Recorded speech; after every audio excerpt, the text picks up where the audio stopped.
today. We're so happy to welcome back Kim Obenoskey. And her topic today is the power of belief. So, welcome back, Kim.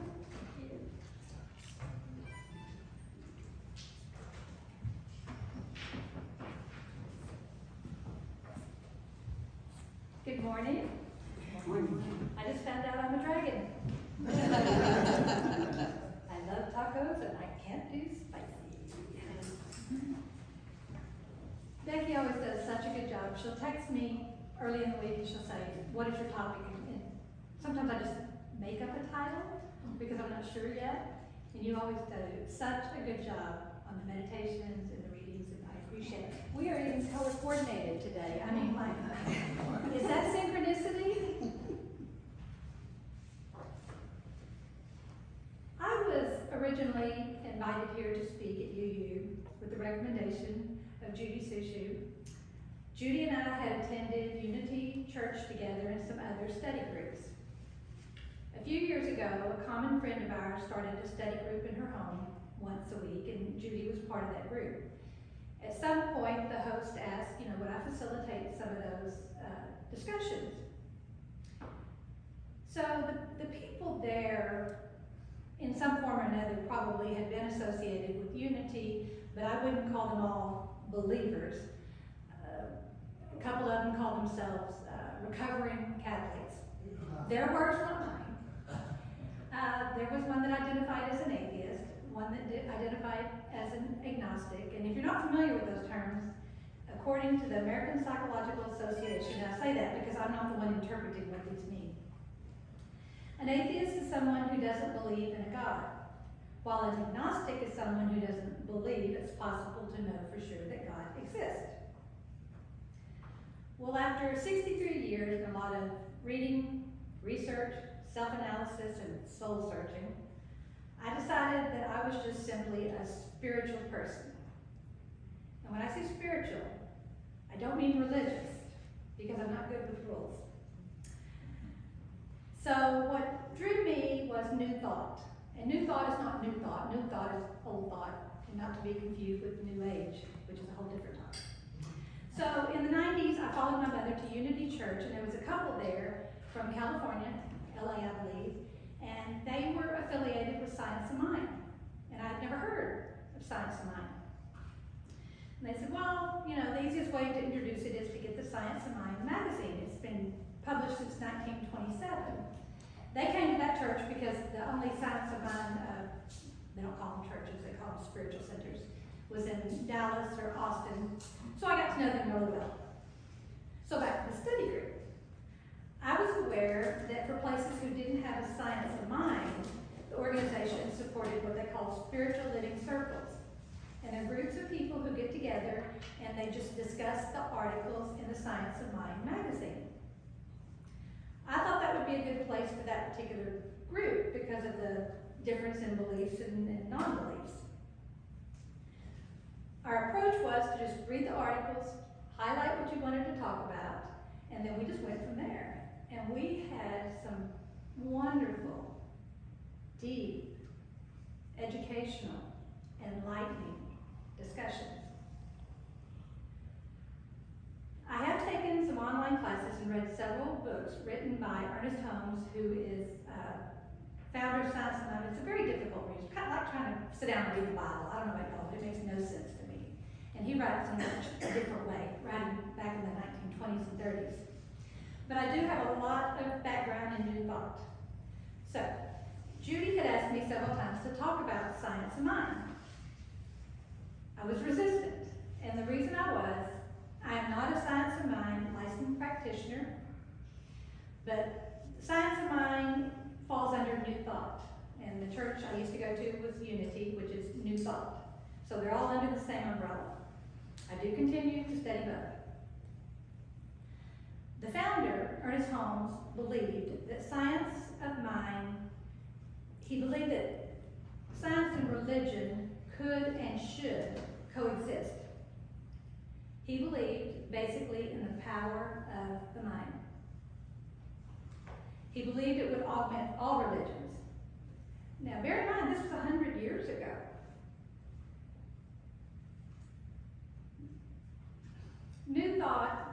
all the New Thought believes that Jesus is a master teacher, but not God.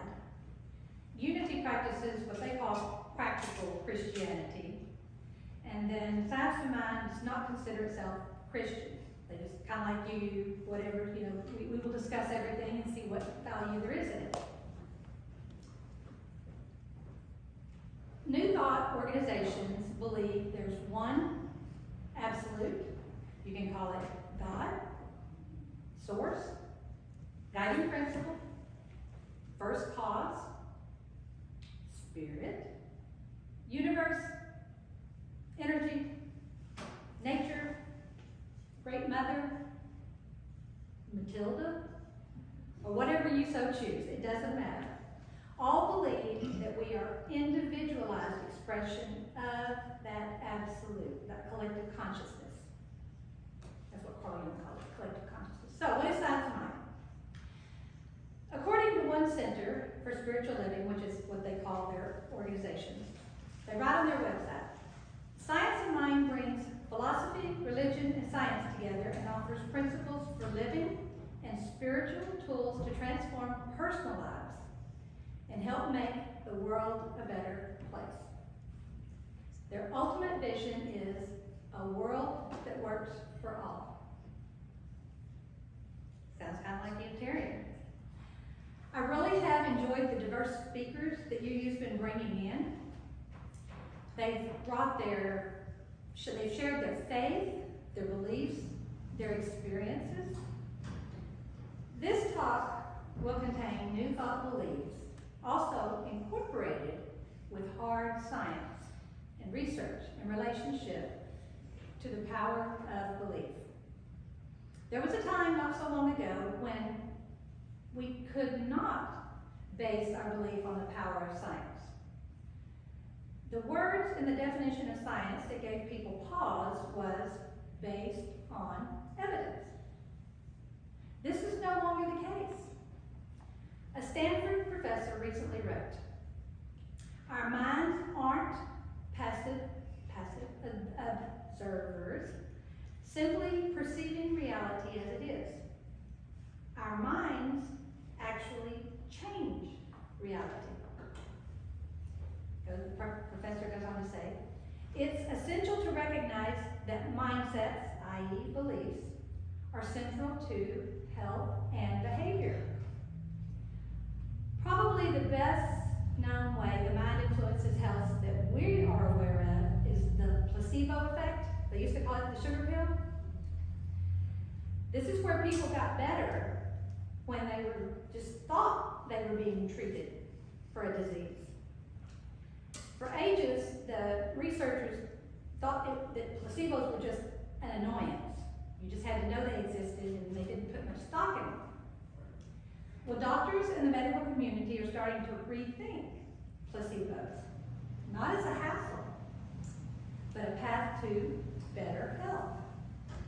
They have found, from science, that placebo effects are the underlying mindsets, beliefs, and social contacts that create them have real effects on health, from reducing anxiety, blood pressure, to easing pain, and boosting our immune system. The professor went on to say, if we truly want to tackle the disease and crisis of our time, we need to more effectively acknowledge and leverage the power of our mind. In other words, what we believe. It's cute. There's an old Zen parable about a foolish peasant who was sent to visit his master's house.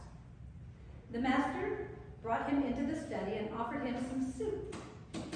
But just as the peasant was about to drink it, he noticed a small snake in his bowl. Not wanting to offend his master, he drank it anyway. And within a few days, fell so ill that he was brought back to the house. The master again took him into his study and prepared some medicine in a small bowl, which he then gave to the peasant. Just as the peasant was about to drink the medicine, he noticed another snake in the bowl. he pointed it out and loudly complained that this was the reason he was sick in the first place. Roaring with laughter, the master pointed to the ceiling where there was a large bow that was hanging up. "It is the reflection of the bow you are seeing," he said. "There is no snake at all." The peasant looked again, and sure enough, there was no snake in his bowl, only a reflection. He left the house without taking the medicine and regained his health within the day. Thank you. A recent scholarly article says, depression, pain, fatigue, allergies, irritable bowel syndrome, Parkinson's disease, and even osteoarthritis of the knee are just a few of the conditions that respond positively to placebos. The power of the placebo comes down to power of the mind and a person's skill at using it. This is the crux of science of mind. The power of our minds to achieve what is achievable and to what many of us, we may not even think is achievable. What is achievable is beyond our limited knowing and understanding. Think about the technology we have now. The great minds did not bring in anything new. Everything they used was already here on our earth plane. It was a resource. But they put it together in a way no one else had ever done it. New thought holds that life can do for us only what it does through us.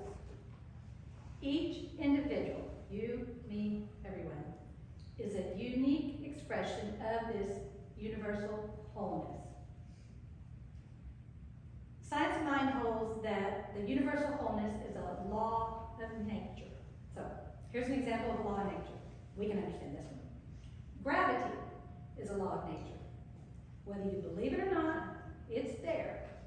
And it's there for everyone in the same amount. A believer and a non-believer can get on the roof. They can jump off. And the results are the same for both. According to New Thought philosophy, individually, we are not whole, but we are unique expressions of the wholeness.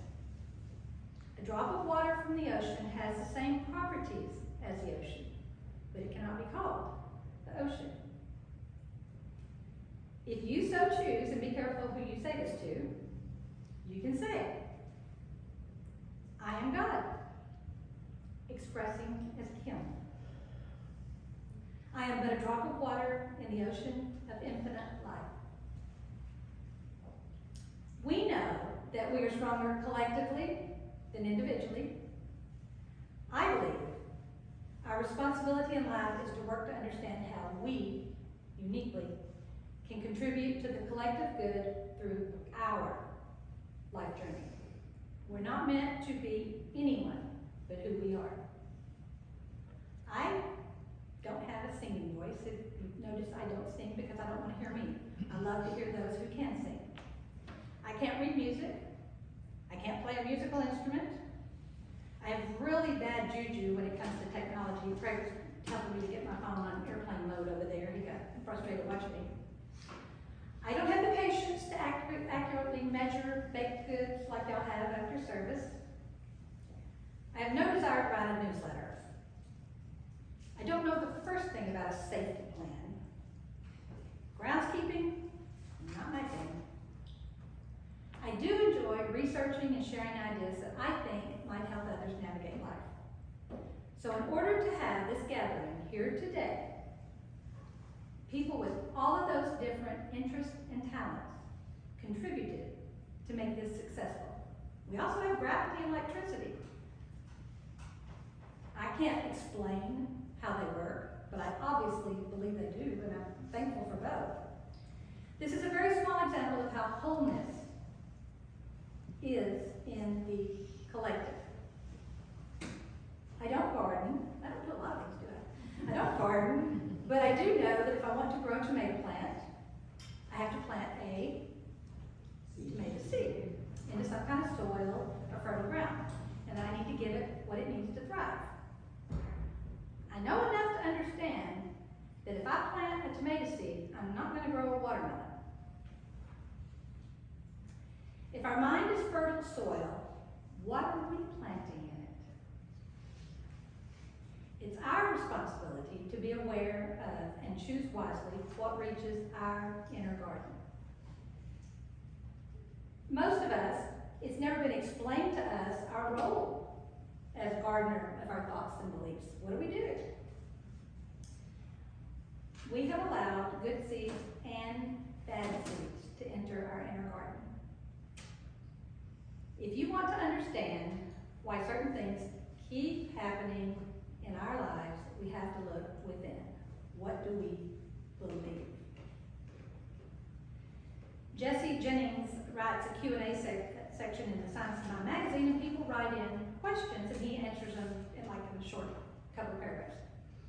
Someone wrote in, Science of Mind often claims to teach how to believe, but not what to believe. Please explain the semantics here. And his response was, teaching what to believe gets into the realm of fact and the control of others' management of those facts. Teaching how to believe is about a truth that encompasses facts and supports everyone's freedom to choose. He said, we, Science of Mind, maintain that whatever anyone believes in is in the process of appearing. He says, we believe in belief. No religion is wrong because anybody who ardently believes in what it says is receiving what it promises until and unless they start to believe otherwise. Sometimes people change religions looking for one that will deliver the goods, failing to realize it's the power of the individual's belief that does the delivering, not the doctrine or object of their belief. If you worship a rock and deeply believe the rock is going to bring you great good, somehow it will. And it has nothing to do with the rock and everything to do with belief. That's the sacred power. This is his writing. That's the sacred power, belief. Using belief, we are co-creators with the infinite. Co-creators. How do we co-create? Good scientific research says is based on relationships between cause and effect in science. Cause produces an effect that can be measured in some way. In New Thought, you'll often hear or read about cause and effect. Spiritually speaking, cause is our thinking and our deepest beliefs about those thoughts. Our conscious mind is where cause begins. The effect, the result, is reflected in our bodies, in our body of our affairs. What's going on with us? When we become aware of this process, we find that we can change our thinking, our cause, and that will affect our lives. The mind's deductive. This means that it receives the impression of thought and acts upon it much the same way the earth's soil receives a seed, never rejecting it. We need to be hyper aware of what we think, believe, feel, visualize, imagine, read, and talk about. Because all of that is going into our fertile mind. The subconscious mind does not judge or question the content of our thoughts. It merely says, yes, it is done unto you as you believe. Our mind can be our servant or our master, depending on how we approach it and how wisely we make use of its power. To work with mind power, you do not have to understand laws of physics or how reality manifests itself. Just as you don't have to understand automotive mechanics to drive a car. Modern physics has changed our concept of our material world. Particles are no longer just stuff. Rather, what we know is they're bundles of energy. Nothing is fixed. Everything is part of a pattern that's in constant motion. Even a rock is a dance of energy. Our minds are creatures of habit. If we have allowed limiting beliefs to root in there, we can crowd them out by constructing new and more supportive beliefs, and by practicing them until the old ideas have been replaced by the new ones. Makes me think about, we just got our flower beds landscape because they look so bad. And now we got new stuff. It's so beautiful. But we have to take care of it. I like to end my talks with what I call a takeaway, and that's a practical use of what we've talked about that you can incorporate into your life the minute you walk out of here if you so choose. So how do we weed out our limiting beliefs that we have unintentionally seeded in our beautiful minds? The first step is to think about what feels difficult in your life right now. Not everything, that might overwhelm some of us, just what's really bothering you right now. Are you having relationship challenges, financial challenges, health challenges, job challenges, parenting challenges? Do you feel purposeless, friendless, stuck in a rut? Maybe just plain hopeless, given the state of our nation and our world. So start by taking a mental inventory of the beliefs that you hold around that part of your life. Write them down. Don't censor them, just write them down. Don't write down what you think you should feel or what looks good. Write what you feel. Then when you look at your list, see if you find anything that is a limiting belief. This world's not going to get any better. I never get ahead. It always happens to me. I can't succeed at anything. Those are your limiting beliefs. So what can you do about those? A technique suggested by one mind power teacher and author, and he's not religious in any way, or maybe he's spiritual, I don't know what he is. He calls it imprinting. What is 6 times 6? Okay, all of you know that. How do you know that? You know that because years ago we were taught multiplication tables. And how did we learn them? Repetition, over and over. And now when someone asks you, you know, just like that. That is imprinting. Imprinting in this sense is telling yourself something that diminishes the power of that limiting belief. About 3 months ago, my father passed, and thank you for the card. It meant a lot. I appreciate y'all doing that. I had a lot of decisions to make after he passed, but I had a lot to make before, when he was sick. And in my mind, I kept saying, I don't know what to do. I don't know what to do. Well, I came here in, I believe it was August. Margaret Ford from Unity Church came and she talked about decision making. And she put an affirmation up here.